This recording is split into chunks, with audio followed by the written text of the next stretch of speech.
Hello all. Today I'll be talking about the current state of Dalit identity and politics in India with Dr. Ratan Lal, who is an author, activist, and an academic currently working as an associate professor at Hindu College, New Delhi. He has published many books, including Kitne Rohit on Rohit Vemula and talking about the atrocities on Dalits in educational institutes. He recently published a Hindi translation of The Doctor and the Saint by celebrated author Arundhati Roy. Welcome, Ratan. Thank you. Thank you, Vikrant. So today we'll be talking about the issues that are surrounding Dalit identity and Dalit politics. So my first question to you today is that Ambedkar and his ideology has become quite talked about, and it has gained many new followers in recent years. So do you think this is the result of changing politics in India? Yes, there is growing consciousness among the masses, especially the youths. But it is not only because of the political movement and the growing social consciousness and awareness among the masses, university activism. So these are equally responsible and more responsible rather. So however, these young activists are full of confidence but lack solid ideological training, solid ideological base. So the problem is nowadays there is lack of any mass leader at pan-Indian level who is well equipped with the ideas propagated by Dr. Ambedkar. So that is the biggest challenges we are facing. This is the case right now. Yeah. Okay. So how do you see Dalit politics shaping up in India?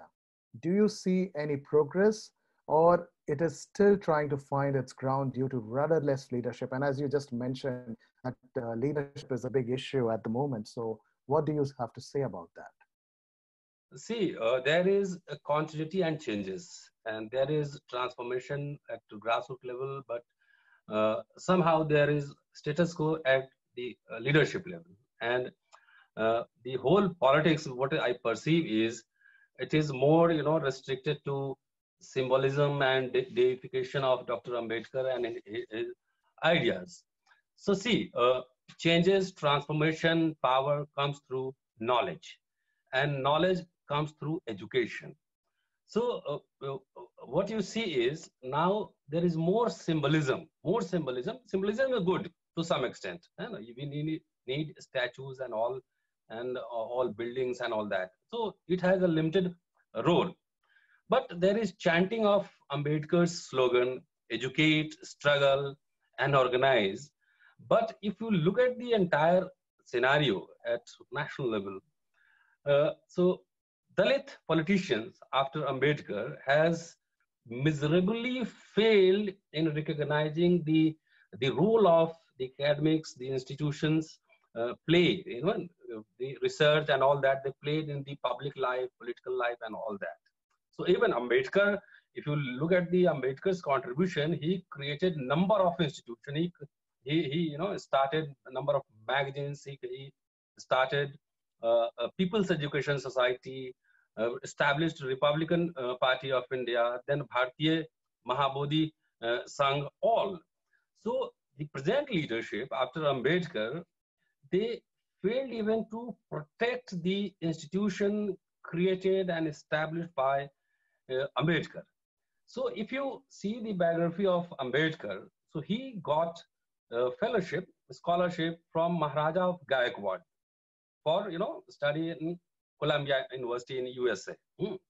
So if you look at the present scenario, after 7 decades of independence, because of reservation and all, there is a sizable number of middle class politicians, businessmen, and they have established the Dalit Chamber of Commerce known as Dicky. There are large number of institutions and a large number of organizations, even the BAMSAFE, number of different factions of BAMSAFE, and IAS, IPS, bureaucrats, doctor, engineers, and all that. But putting together all, they have failed to establish any fellowship, any foundation to promote higher studies. Yes, sir, or even they are not able to send any people to London and London School of Economics, Harvard, Cambridge, and all. So this is the problem. And not only that, Ambedkar established, People Education Society. He started college, Million College. He started university in Aurangabad and all.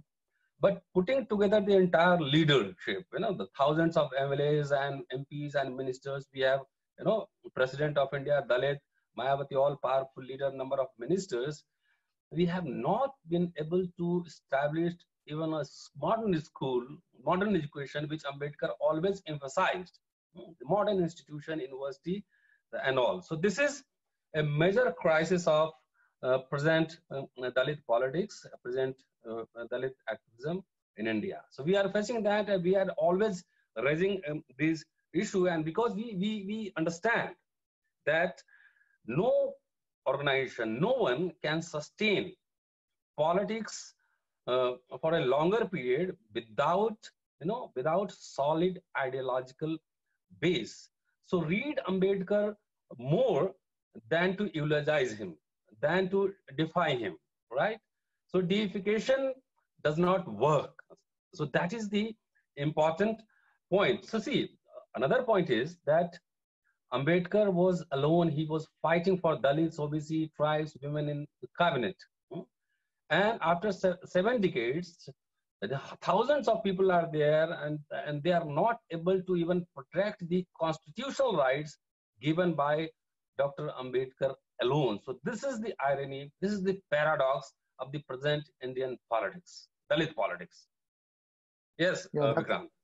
Yeah, that's quite true, and you have touched on various things at the moment which really require long kind of a discussion. But to the crux of it is that what Ambedkar did and the kind of things he had in mind and plan, we don't see in last 70 years that has gone or that has been eventuated in the way it should have been.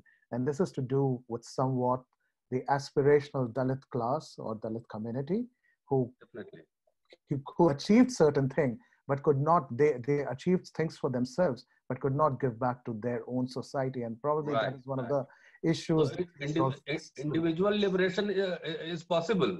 Individual liberation is possible, but not community liberation. Yeah, right? And that's what is the main thing that I wanted to talk to you about.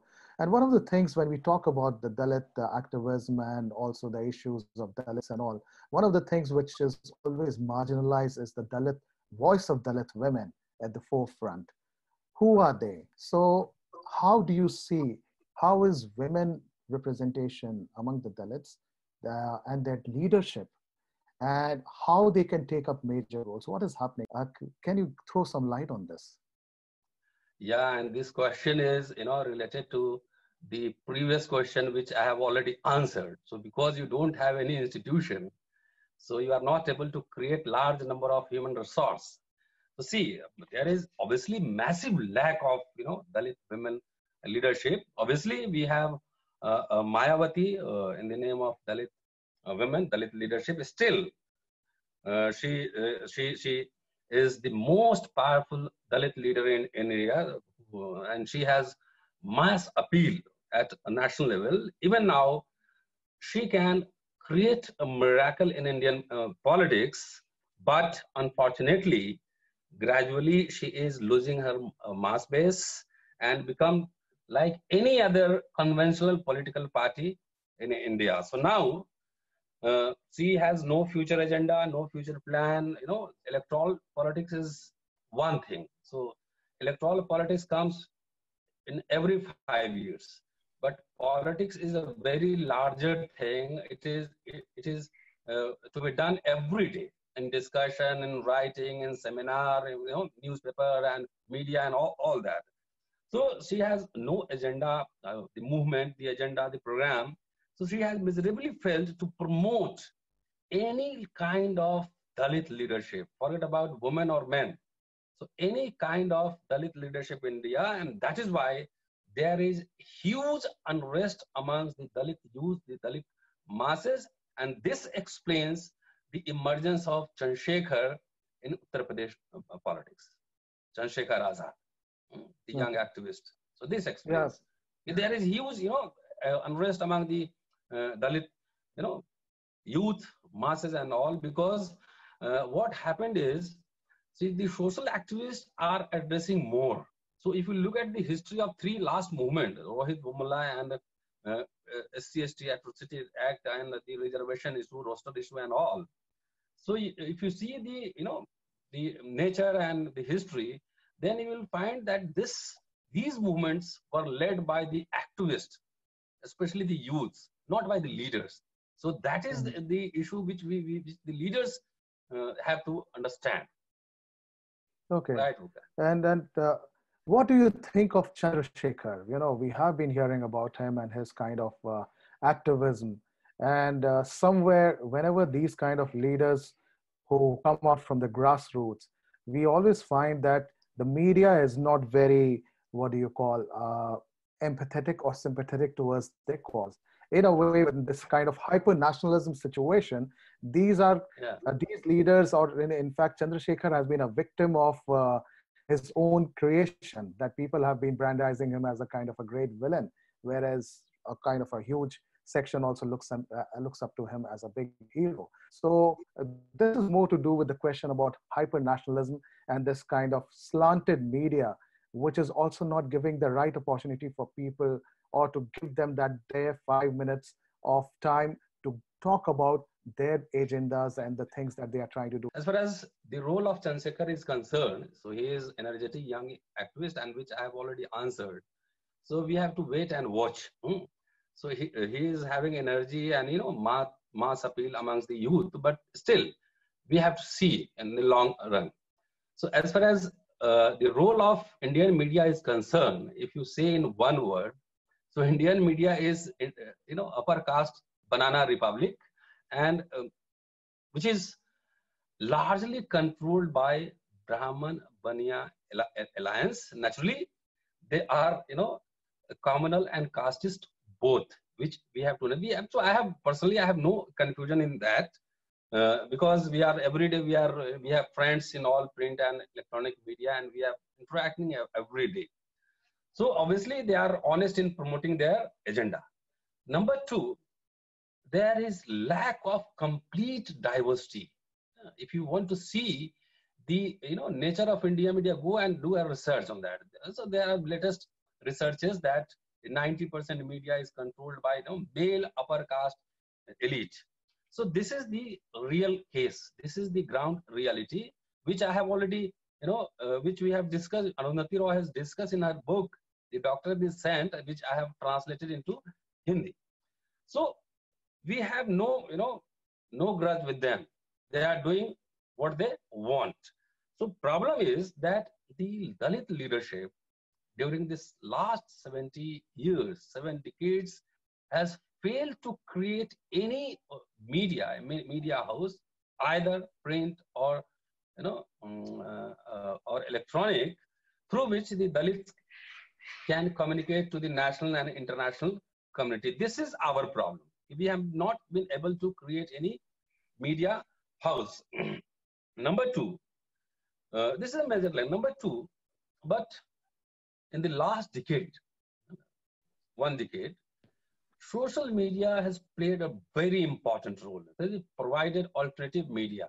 And if you look at the history of which I have already mentioned about these movements, so Rohit Vemula issue, the SC/ST case issue, the reservation issue, roster issue, all was mobilized through WhatsApp, Facebook, Twitter, and all that. And if you look at the trend, everyday trend in Indian Twitter, the Dalits and the backwards, the tribals, they have been able to trend the issue, So they are mobilizing through these means, these social media means. So we have alternative media, which the another platform which we have, and the Dalits youth, the backward, the tribals youth, they are quite active on social media, on Facebook, Twitter, Instagram, and Zoom, and all sorts of things.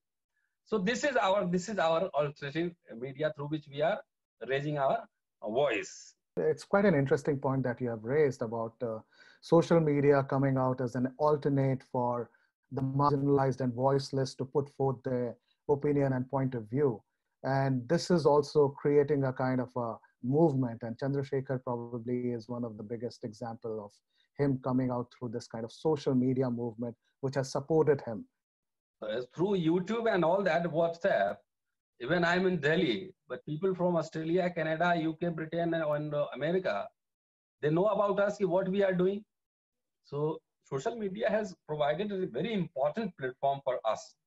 We'll be discussing more about this, and especially the role of social media and Dalit movement, especially in post 2000s, how it has shaped, and we'll have another discussion on that. So just to wrap up this discussion, what would you say to scholars and others who would like to work in this area to give voice to the voiceless or to the marginalized, and to bring them to mainstream discussion?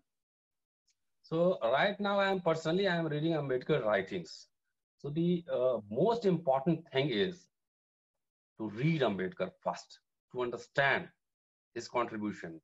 The irony is, in India, there is the growing tendency to defy deification of Ambedkar, worship of Ambedkar, and more research is being done in, abroad, London, America, Britain, America, other countries. So what Ambedkar studied in Columbia and London, and he came and he started magazine in local dialect, local language, Marathi, right? Because English for him was the language for, academia, to connect with the intellectual world.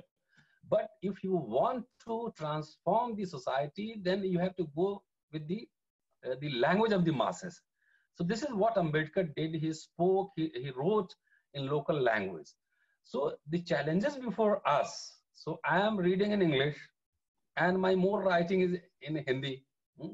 So first challenge is we have to read Ambedkar as a multi-dimensional cosmopolitan scholar, as a historian, as sociologist, as economist, as institution builder, and we have to analyze his contribution during his time and what is the relevance of Ambedkar in the present time. So without reading Ambedkar, he cannot establish, alternative political agenda, alternative cultural agenda. Because if you see, Ambedkar adopted Buddhism, but his Buddhism was a departure from the traditional Buddhism. It was not Hinayana or Mahayana. It was Navayana. It was Navayana, meant for the creation of one community. For what? For the socio-political transformation. But what is happening nowadays? The people are more concerned with ritualism, spiritual kind of thing, symbolism, celebration, vipassana, and all that of thing. So we have to read Ambedkar, understand Ambedkar, and see, in libraries, every solution is being done in academia. But the challenges before us is, so we have to connect his ideas with the masses. And now at present time, this is easy because if you see the YouTube, so there are a number of videos. What we do is we read Ambedkar in English and we speak in Hindi language so that I could communicate with the people. I can propagate the idea of Ambedkar. So this is the main task. It is not only the political election. Every day we have to work on cultural level, on educational level, ideological level, discussion, debates. All these things are required, but unfortunately, our politicians are failed to understand the importance of these things. That is the irony, and that is the challenges before us. Vikrant. Ratan, I totally agree with you over the points that you have put, especially about the Dalit politicians taking ownership and leading people rather than just being led by the politicians and politics of the day, which is mostly happening. Ratan, thanks a lot for joining us today. You have given us Thank you. some important information about Ambedkar, about the current situation that is happening in India, the role of the Dalits and how they should take that forward, and also how the alternate media has become a big weapon for the Dalit movement in recent years, and this should continue as well. So thank you so much for talking to us, and we'll continue our discussion with you on the topics surrounding the Dalit movements and Dalit issues, and I'll see you soon then. Thank you again. Thank you. Thank you, Vikrant. All the best.